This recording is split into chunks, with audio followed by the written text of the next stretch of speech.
So in the past, I've done some work with Big Brother, Big Sister, and whatever. That being said, the most common story I tend to hear from conflicted youth is that they're raised in a single-family home, usually with a mom. Dad is either not in the picture, an alcoholic, whatever. So we have this child who is trying to seek ways to make himself healthy and empower himself in the ways that a healthy father should have done so, between the formative years of like 1 to 4. So I think you know where I'm going with this. Let's say for someone who's born without like a good father figure, where would they go out in the world, or like what spheres of influence would they try to expose themselves to like gain access to that fountain of health and knowledge that a good father figure should have provided them to in the first place? Okay, well, partly, I mean, certainly to some degree, a good mother can provide that, right? To some degree. Although it's hard for one person to be everything. Right. And I think one of the conundrums that face women, and this is a tough one, and this is why I think women are higher in trait agreeableness and higher in trait negative emotion, is that, the primary problem that a woman has with an infant is why not throw it out a window? Because it's very annoying, right? I mean, it's there all the time. It's constant demand. It's absolutely constant demand, tremendous dependency. And so a woman has to be tilted towards mercy. That's how it looks to me. Right. And especially it's so important during especially the first year when children are so unbelievably vulnerable. And so I think it's very difficult for women to be merciful like that and to make the shift to encouraging disciplinarian.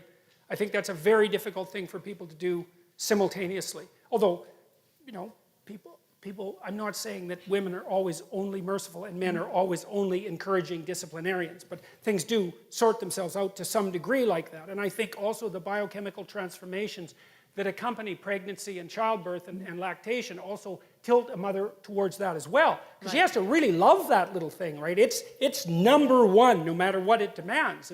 And then telling it what to do and making sure it's behaving properly, that's a whole different issue. Now, but the kids who lack fathers, I mean, first of all, they can find that to some degree in their friends. Okay. And that's often what fatherless boys do in particular. They go into gangs. And they generate the missing masculinity in the gang. Well, that's not so good because, like, what the hell do they know? Yeah. They don't know anything, right? They're just stupid kids, and they're like 15 years old, and their testosterone is pumping, and they're trying to get the hell away from their mother, which is what they're supposed to do. And they're not in the right position to exercise any authority over themselves. So that's not good. They can find it in education. They can find it in books. They can find it in movies. They can find it in sports heroes and so forth, because the image of the father is fragmented and distributed among the community. Okay. But it's very, very difficult to not have a father. Right. And one of the things that we're doing in our society, which I think it's absolutely appalling, is that we're making the case that all families are equal. It's like, sorry, no, wrong. And there's no empirical data supporting that proposition, by the way. It's much better for kids to have two parents. Okay. Now, who those parents are, that's a whole different issue. But. Okay, and if I could just add one more thing. How would you answer that question to, let's say, a daughter who was raised without a father? Because she would obviously have different ways of finding those fragments of her missing father than, like, a boy would instead. Because obviously they're raised differently. Or at least they should have been. Well, I think it's the same issue, I mean, I think that another danger that emerges, and this is Freud's, of course, famous observation, is that, if there's mom and child, or father and child, that relationship can get a little closer than it should. Okay. And then the lines get blurry and mixed. And I'm not saying that happens to everyone, obviously, but it's still a danger that's inherent in the situation. They're thrust together too tightly without sufficient resources. Okay. And so the responsibility has to be distributed more. And like, I really do think that it's the sign of the degeneration of a society when single parenthood becomes anything approximating the norm. It's not a good idea. And part of the reason I believe that, and I think this has to do with the overwhelming selfishness of modern life, is that marriage isn't for the people who are married. It's for the children, obviously. And like, if you can't handle that, grow the hell up. No, I mean seriously. Yeah, okay. Seriously. Once you have kids, it is not about you. Period.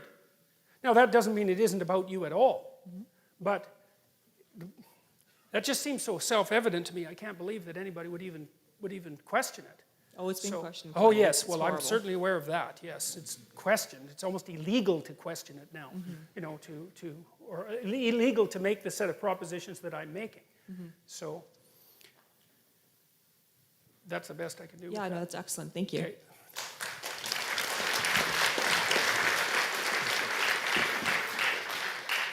This question is going in part to the first half of your lecture, but it's also something that's been on my mind listening to your lectures over the past few months. And that's when we talk about the psychological truth or significance of the Bible, to what extent does that psychological truth have to be embodied in specific historical events or people?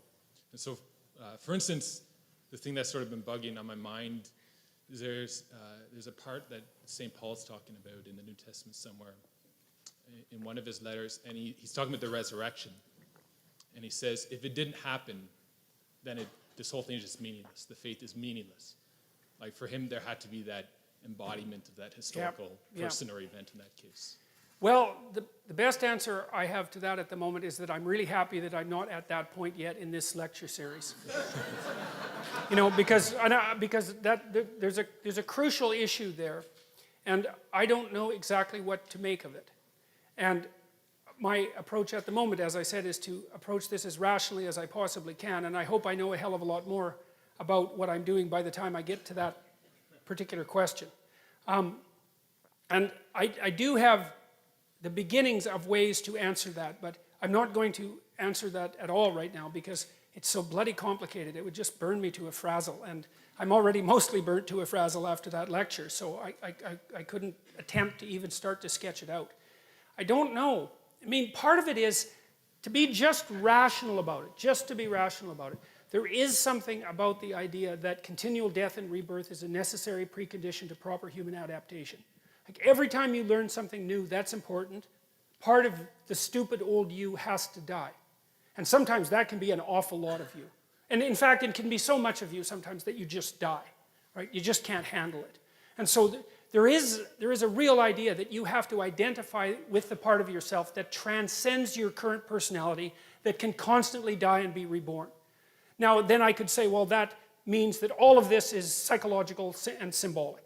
And that's the simplest answer.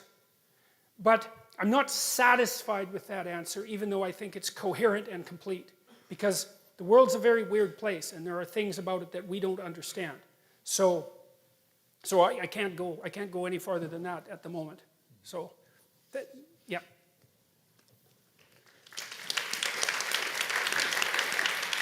Hi, Dr. Peterson.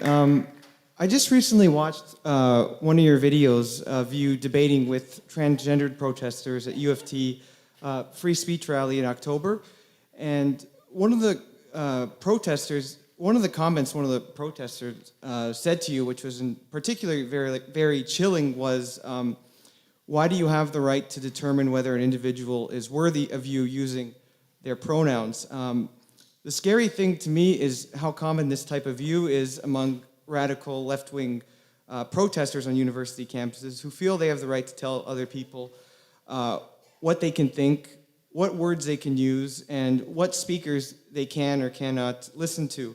The even scarier part is that our government is creating legislation to back up their ideologies, which is evident through Bill C-16, M-103, and Bill 89. So my question is, what do you think the end game is in all of this? Because it seems every year... We're in the process of finding that out. And I'm sorry. Okay. Yeah. We're in the process of finding that out. I think the end game that underlies all of that, in my estimation, is best summed up by Jacques Derrida's criticism of Western civilization. It's phallogocentric.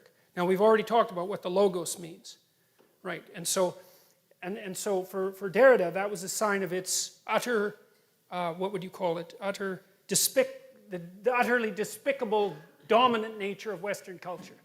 Well, that's what animates the postmodernists. Now, they may not know that because an ideology gets fragmented across its adherents, and then it only acts as the coherent ideology when all those adherents come together in a mob. And then you see the animating spirit. So I think that there's a battle going on that's a battle exactly at the level that Derrida described, and that's a theological battle with a philosophical